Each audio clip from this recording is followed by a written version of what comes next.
మన Indian cricket ఫ్యాన్స్కు ఒక black బాస్టర్స్ అంటే రాబోతుంది. రేపు women's one day world cup final మ్యాచ్తో పాటు ఇండియా మరి ఆస్ట్రేలియా జట్ల మధ్య 3 T20 మ్యాచ్ జరగబోతుంది. అంటే 2 మ్యాచ్ల యొక్క ప్రివ్యూని అయితే ఈ వీడియోలో చూడబోతున్నాం. అంటే ముందు ఉమెన్స్ వరల్డ్ కప్ ఫైనల్ గురించి మాట్లాడుకుందాం. And then third T20 match గురించి కూడా డిస్కస్ చేసుకుందాం. మెయిన్లీ ఈ 2 మ్యాచ్లు కూడా మన టీమిండియాకు చాలా important. Obviously world cup final గురించి చెప్పనవసరం లేదు, మోస్ట్ సిగ్నిఫికెంట్ మ్యాచ్. వేరేజ్ ది థర్డ్ T20 మ్యాచ్ చూసుకున్న మన టీమిండియాకి సిగ్నిఫికెంటే. ఎందుకంటే ఈ మ్యాచ్లో ఓడిపోతే మన వాళ్ళు సిరీస్ని గెలిచే అవకాశం కోల్పోతారు. నెక్స్ట్ 2 మ్యాచ్లో గెలిచిన సిరీస్ 2-2 ఈక్వల్ అవుతుంది, కానీ మన వాళ్ళు సిరీస్ని గెలవలేరు. సో ఖచ్చితంగా మన టీమిండియాకి అయితే 2 మ్యాచ్లు కూడా విజయం కావాలి. But the most significant and highest value ఉండే match women's world cup final. నిజంగా ఈ మ్యాచ్ మీద అయితే మామూలుగా ఎక్స్పెక్టేషన్స్ లేవు. ఎందుకంటే ఇప్పటివరకు మన ఉమెన్స్ జట్టు ఎప్పుడు కూడా వన్డే వరల్డ్ కప్ గెలవలేదు. ప్రీవియస్గా 2 సార్లు ఫైనల్కి వచ్చారు, 2005 సంవత్సరంలో అలాగే 2017 సంవత్సరంలో. బట్ 2 సార్లు మన వాళ్ళు ఫైనల్లో ఓడిపోయారు, రన్నర్అప్గానే మిగిలిపోయారు. సో దీంతో మన ఉమెన్స్ టీం ఇప్పుడు 3వ ఫైనల్కు చేరుకుని తమ అదృష్టాన్ని పరీక్షించుకోబోతున్నారు. వేరేస్ ఈ ఫైనల్ మ్యాచ్లో మన ఒపోనెంట్ చూసుకుంటే సౌత్ ఆఫ్రికా టీం. అండ్ వీళ్ళు కూడా ఇప్పటివరకు ఒక్కసారి కూడా వన్డే వరల్డ్ కప్ గెలవలేదు. In fact for the first time women's one day world కప్స్లో ఫైనల్కి రీచ్ అయ్యారు. సో దీంతో ఈ మ్యాచ్లో ఏ టీం గెలిచినా సరే అది ఒక సరికొత్త చరిత్ర అవుతుంది. అంటే రేపు మనం వన్డే ఫార్మాట్లో ఒక సరికొత్త ఉమెన్స్ ఛాంపియన్స్ టీంని చూడబోతున్నాం. బట్ ఎనివే ఈ ఫైనల్ మ్యాచ్లో సౌత్ ఆఫ్రికా టీం మీద కంటే మన ఇండియన్ టీం మీదే ఎక్కువ అంచనాలు ఉండబోతున్నాయి. ఎందుకంటే వన్డే వరల్డ్ కప్ మన ఇండియా వేదికగా జరగబోతుంది. దీంతో ఫ్యాన్స్ గట్టిగా యాంటిసిపేట్ చేస్తారు మన వాళ్ళు కప్ కొడతారని చెప్పి. Mainly 2023 men one day world cup final అప్పుడు ఎలాంటి బజ్ క్రియేట్ అయిందో ఇప్పుడు కూడా ఆల్మోస్ట్ అలాంటి బజ్జే ఉంది. పర్టికులర్గా సెమీఫైనల్లో మన అమ్మాయిలు ఆస్ట్రేలియా టీం ఓడించిన తర్వాత ఒక్కసారిగా ప్రపంచం మొత్తం మన వైపు చూశారు. సో చాలా కాలం నుంచి మన ఉమెన్స్ టీంకు ఒక డ్రీమ్లోనే ఉన్న వరల్డ్ కప్ని గెలుస్తారని చెప్పి ఫ్యాన్స్ గట్టిగా యాంటిసిపేట్ చేస్తున్నారు. ఇన్ఫ్యాక్ట్ ఉమెన్స్ క్రికెట్ని పెద్దగా ఫాలో అవ్వని వాళ్ళు కూడా ఈ మ్యాచ్ని గట్టిగా చూస్తారు. అంతెందుకు ఈ మ్యాచ్లో మన అమ్మాయిలు గెలిచి కప్ కొట్టారంటే వాళ్ళ లెవెల్ ఎక్కడికో వెళ్ళిపోద్ది. అంటే తర్వాత ఉమెన్స్ క్రికెట్కి బేభత్సంగా ఆదరణ పెరిగిపోద్ది. 1983 వన్డే వరల్డ్ కప్ అయిన తర్వాత మన ఇండియాలో క్రికెట్కి ఎలా ఆదరణ పెరిగిందో similar kind of situation women's క్రికెట్లో ఉంది ఇప్పుడు. ఎనివే అసలు ఈ మ్యాచ్లో ఏ టీంకు గెలిచేందుకు ఎక్కువ అవకాశాలు ఉన్నాయి. మరి ముఖ్యంగా for the first time women's one day world cup చరిత్రలో ఫైనల్ మ్యాచ్ ఆస్ట్రేలియా లేదా ఇంగ్లాండ్ ఈ 2 జట్లు లేకుండా జరుగుతున్నాయి. అదే మీరు ప్రీవియస్ ఎడిషన్స్లో చూసుకుంటే ప్రతి ఫైనల్ మ్యాచ్లో కూడా 2 జట్లలో ఏదో ఒకటి ఉండేది. కానీ ఫర్ ది ఫస్ట్ టైం ఈ 2 జట్లు సెమీఫైనల్స్లో ఎలిమినేట్ అయిపోయి ఇండియా మరియు సౌత్ ఆఫ్రికా జట్లు ఫైనల్కి వచ్చాయి. సో దీంతో 2 జట్ల మీద ఎంత ప్రెజర్ ఉంటుందో నేను ప్రత్యేకంగా చెప్పనవసరం లేదు. మరి ముఖ్యంగా మన ఇండియన్ ఉమెన్స్ మీద అయితే చాలా గట్టిగా ప్రెజర్ ఉండబోతుంది. అయితే మనందరికీ సౌత్ ఆఫ్రికా టీం గురించి తెలిసిందే, వాళ్ళ మీద చాకర్స్ అనే ముద్ర ఉంది. మళ్ళీ లాస్ట్ 1.5 ఇయర్లో చూసుకుంటే 2 జట్ల మధ్య 2 ఫైనల్స్ జరిగాయి. మెన్స్ T20 వరల్డ్ కప్ ఫైనల్లో మన ఇండియన్ టీం సౌత్ ఆఫ్రికా టీంని డిఫీట్ చేశారు. వేరేస్ ఈ ఏడాది స్టార్టింగ్లో women's under-19 T20 world cup ఫైనల్లో మన ఇండియన్ టీం సౌత్ ఆఫ్రికాని డిఫీట్ చేశారు. సో దీంతో ఐసీసీ ఫైనల్స్లో రీసెంట్గా మన ఇండియన్ టీంకు సౌత్ ఆఫ్రికా మీద మంచి రికార్డే కనిపిస్తుంది. But at the same time south Africa వాళ్ళు రివెంజ్ తీర్చుకోవాలని చూస్తారు.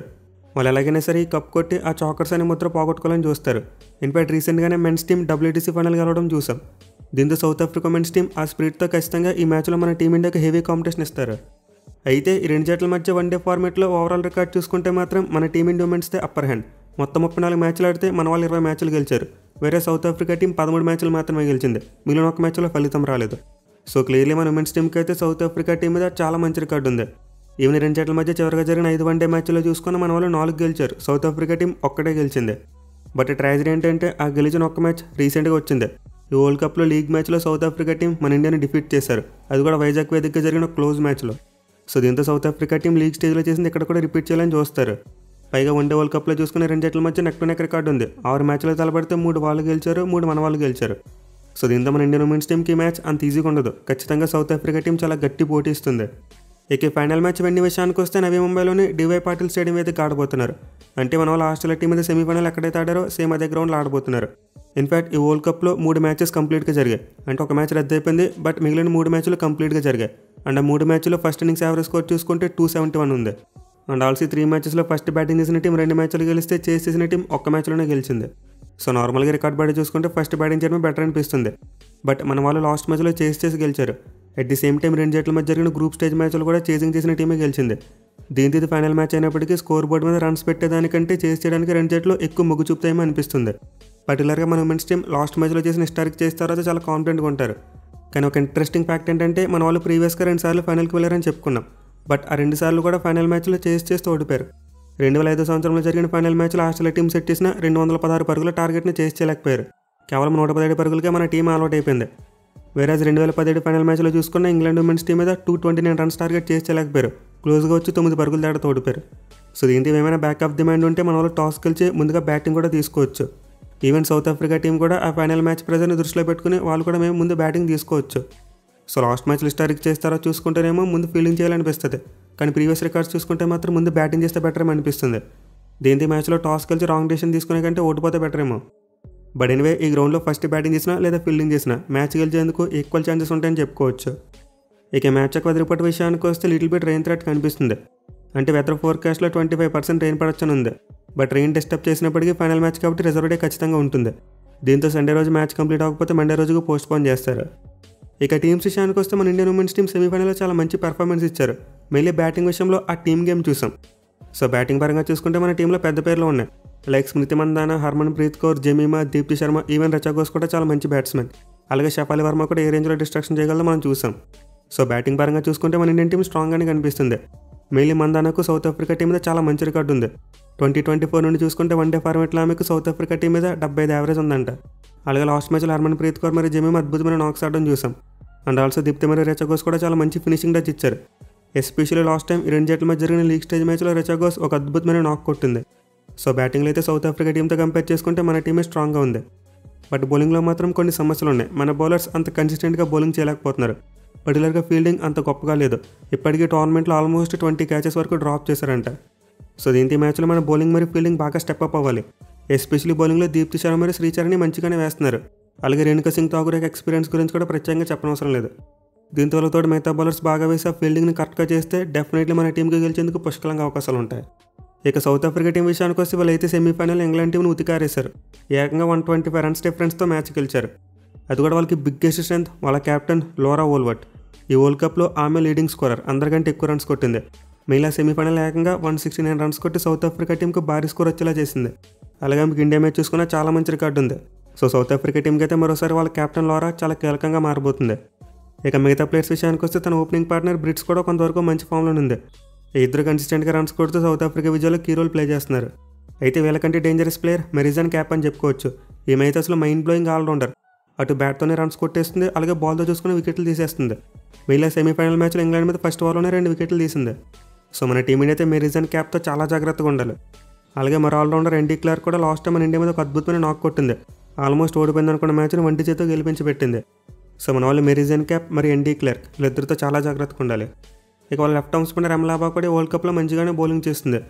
సో మన ఇండియన్ ఉమెన్స్ ఇప్పుడు మనం చెప్పుకున్న 5 ప్లేయర్స్తో చాలా జాగ్రత్తగా ఉండాలి. వీళ్ళు కనుక సైలెంట్గా కొంచెం ఆల్మోస్ట్ కప్ కొట్టేసినట్టే. ఎందుకంటే మిగతా ప్లేయర్స్ మరీ అంత డేంజరస్ ప్లేయర్స్ అయితే కాదు. Match winner kind of players అయితే కాదు. సో అందు పేపర్ చూసుకుంటే డెఫినెట్లీ మన ఉమెన్స్ టీమే బలంగా కనిపిస్తుంది. బట్ మన వాళ్ళ బౌలింగ్ మరియు ఫీల్డింగ్ అంతంత మాత్రంగా ఉంది. మళ్ళీ సౌత్ ఆఫ్రికాతో కంపేర్ చేసుకుంటే పూర్ అని చెప్పుకోవచ్చు. దీంతో ఫైనల్ మ్యాచ్ 2 విభాగాల్లో మన వాళ్ళు స్టెప్ అయితే ఖచ్చితంగా గెలిచవచ్చు. సో లెట్స్ హోప్ మన అమ్మాయిలు ఈ మ్యాచ్లో బాగా పెర్ఫామ్ చేసి ఫస్ట్ టైం కప్ కొట్టాలని కోరుకుందాం. మరి మీరు ఈ మ్యాచ్లో ఎవరు గెలుస్తారనుకుంటున్నారు కింద కామెంట్ చేయండి. ఇక సండే రోజు second match India versus Australia third T20 match.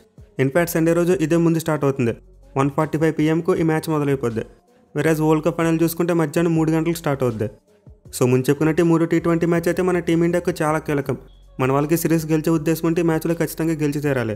Otherwise ఈ మ్యాచ్ ఓడిపోతే మన వాళ్ళకి సిరీస్ని మర్చిపోవచ్చు. సో ఈ మ్యాచ్ని అయితే హోబర్ట్లోనే బెలీరో ఓవల్ స్టేడియం అయితే ఆడబోతున్నారు. ఇక్కడ పిచ్ రిపోర్ట్ చూసుకుంటే ఆబ్వియస్లీ గత మ్యాచ్లో ఉన్నట్టే ఉంటుంది. అంటే మంచి పేస్ అండ్ బౌన్స్ ఉంటూ మోస్ట్లీ పేస్ బౌలర్స్కి అనుకూలిస్తుంది.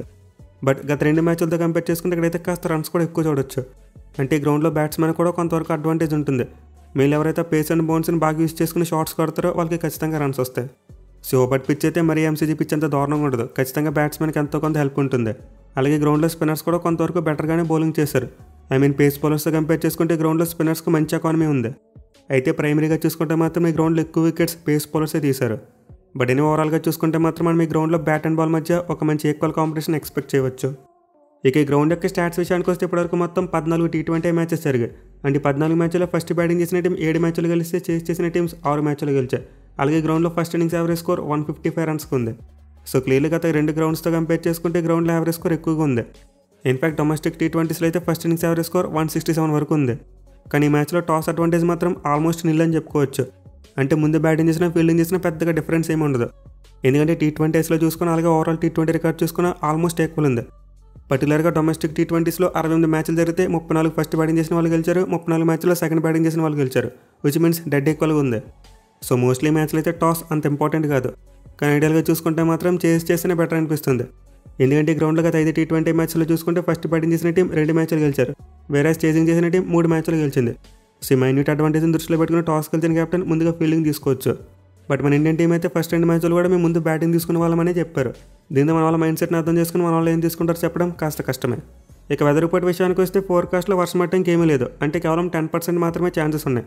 బట్ చెప్పలేం, ఆస్ట్రేలియా వెదర్ ఎప్పుడైనా ఎలాగైనా మారిపోవచ్చు. సో ఫుల్లీ సెకండ్ మ్యాచ్లోనే ఎలాంటి రెయిన్ బ్రేక్స్ లేకుండా సాఫీగా జరుగుకోవాలని కోరుకుందాం. ఇక గ్రౌండ్లో 2 జట్ల యొక్క రికార్డు చూసుకుంటే ఆస్ట్రేలియా టీంకి అద్భుతమైన రికార్డు ఉంది. వాళ్ళు 5 మ్యాచ్లు ఆడితే 5 గెలిచేశారు, ఒక్క దాంట్లో కూడా ఓడిపోలేదు. వేరేజ్ మన టీమిండియా ఇప్పటివరకు గ్రౌండ్లో ఒక T20 మ్యాచ్ కూడా ఆడలేదు, but the first time match ఆడిపోతున్నారు. దీంతో వాళ్ళు గ్రౌండ్ డైమెన్షన్స్ని జాగ్రత్తగా అర్థం చేసుకుని షాట్స్ ఆడాలి, అదర్వైజ్ మరోసారి ఆస్ట్రేలియా టీం డామినేట్ చేస్తుంది. ఇక టీమ్స్ విషయానికి వస్తే ఆస్ట్రేలియా టీమ్ స్క్వాడ్లో అయితే మార్పులు జరిగాయి. జాస్ హేజల్వుడ్ బయటకు వెళ్ళిపోయాడు, at the same time Glenn Maxwell టీంలోకి వచ్చాడు. దీంతో ఈ మ్యాచ్లో అయితే మనం ఆస్ట్రేలియా టీంలో 2 మార్పులు ఎక్స్పెక్ట్ చేయవచ్చు. మ్యాచ్ షాట్ ప్లేస్లో గ్లెన్ మ్యాక్స్వెల్ ప్లేయింగ్ లోన్లోకి వస్తాడు. వేరేస్ బౌలింగ్లో చూసుకుంటే హేజల్వుడ్ లేడు కాబట్టి అతని ప్లేస్లో షాన్ అబాట్ ప్లేయింగ్ లోన్లోకి వచ్చే అవకాశం ఉంది. సో ఈ మ్యాచ్ కోసం ఆస్ట్రేలియా టీంలో జరిగితే ఈ 2 మార్పులే జరుగుతాయి. వేరేస్ మన టీమిండియా విషయానికి వస్తే మార్పులు చేస్తే బాగుంటుంది, బట్ మన వాళ్ళు చేస్తారో లేదో డౌటే. పర్టికులర్గా హర్షదీప్ సింగ్ని ప్లేయింగ్ లోన్లోకి తీసుకొస్తే బాగుంటుందని చెప్పి స్టార్టింగ్ నుండి చెప్పుకుంటున్నాం, కానీ మన వాళ్ళు చేయట్లేదు. అయితే ఈ మ్యాచ్లో మాత్రం ఎలానో హర్షదీప్ని పక్కన పెట్టరు, కనీసం కుల్దీప్ యాదవ్ అయినా సరే పక్కన పెట్టి హర్షదీప్ సింగ్ని తీసుకురండి. ఎందుకంటే ఈ పిచ్ ఫాస్ట్ బౌలర్స్కి బాగా అనుకూలిస్తుంది. పర్టికులర్గా పవర్ ప్లేలో బాల్ని బాగా స్వింగ్ చేస్తే వికెట్లు ఈజీగా వస్తాయి. మన వాళ్ళు లాస్ట్ మ్యాచ్లో పవర్ ప్లేలో ఎక్కువ వికెట్లు తీయలేకపోయారు. సో దీంతో బుమ్రాకి మంచి కాంబినేషన్ సెట్ అవ్వాలంటే హర్షదీప్ సింగ్ని తీసుకొస్తే బాగుంటుంది. ఇక బ్యాటింగ్ విషయానికి వస్తే మోస్ట్ లైక్లీ మార్పులు చేయకపోవచ్చు, బట్ ఆర్డర్ విషయంలో మాత్రం ఖచ్చితంగా జాగ్రత్తలు తీసుకోవాలి. లాస్ట్ మ్యాచ్లో మొత్తం కన్ఫ్యూజ్ చేసి పాడేశారు. బ్యాటింగ్ ఆర్డర్ ఒక విధంగా సెట్ అయి ఉండట్లేదు, ప్రతి మ్యాచ్లో కూడా మార్చేస్తున్నారు. దీంతో ఈ మ్యాచ్లో మన టీమిండియా అలాంటి మిస్టేక్ చేయకుండా ఉంటే బాగుంటుంది. మీరు నెంబర్ 3 స్పాట్లో స్కై మరియు తిలక్ ఇద్దరిని రొటేట్ చేయండి, మళ్ళీ సంజుని కొత్తగా తీసుకురావద్దు. ఒకవేళ అతనికి మరీ బ్యాటింగ్ ప్రాక్టీస్ లేకపోతే అప్పుడు తీసుకొచ్చిన ఒక మీనింగ్ ఉంటుంది. అలాగే శివం దూబే లాంటి ప్లేయర్ మిడిల్ ఓవర్స్లో బాగా ఆడే ప్లేయర్, బట్ లాస్ట్ మ్యాచ్లో ఫినిషర్గా పంపించారు అతన్ని. సో మన వాళ్ళైతే ఈ మ్యాచ్లో బ్యాటింగ్ ఆర్డర్ మిస్టేక్స్ కరెక్ట్ చేసుకోవాలి. అట్ ది సేమ్ టైం మన బ్యాట్స్మెన్ కూడా కాస్త బుర్ర ఉపయోగించి ఆడాలి. ప్రతి బాల్ని కొట్టేలన్నట్టు కాకుండా కాస్త కండిషన్స్కి రెస్పెక్ట్ ఇచ్చి ఆడితే బాగుంటుంది. ఎనీవే ఈ మ్యాచ్లో అయితే మన టీమిండియాకు కంబ్యాక్ చేయడానికి చాలా మంచి ఛాన్స్ ఉంది, ఎందుకంటే అప్పుడు టీంలో హేజల్వుడ్ లేడు. దీంతో మన బ్యాట్స్మెన్ పవర్ ప్లేలో వికెట్లు పడకుండా ఆడితే ఆ తర్వాత కుమ్మేసుకోవచ్చు. వేరే ఆస్ట్రేలియా బ్యాటింగ్ చూసుకుంటే వాళ్ళ మిడిల్ ఆర్డర్ స్ట్రగుల్ అవుతుంది. లాస్ట్ మ్యాచ్లో ఓపెనర్స్ అవుట్ అయిన తర్వాత వాళ్ళైతే స్ట్రగుల్ అవ్వడం చూసాం, బట్ ఎనివే మ్యాక్స్వెల్ వచ్చాడు కాబట్టి వాళ్ళ స్ట్రెంత్ పెరుగుద్ది. At the same time Mitchell ఓవెన్కి చూసుకుంటే గ్రౌండ్లో అద్భుతమైన రికార్డు ఉంది, 50 కంటే ఎక్కువ యావరేజ్ ఉంది. సో డెఫినెట్లీ మనం ఆస్ట్రేలియా బ్యాటింగ్ కూడా తక్కువ అంచనా ఇవ్వడానికి వీల్లేదు. మరోసారి 2 జట్ల బ్యాటింగ్లో ఎవరిదైతే క్లిక్ అవుతుందో వాళ్ళే మ్యాచ్ గెలిచేందుకు ఎక్కువ అవకాశాలు ఉంటాయి. సో చూడాలి మరి ఈ 3 T20 మ్యాచ్లు అయినా సరే మన టీమిండియా గెలిచి కంబ్యాక్ చేస్తారా లేదనేది.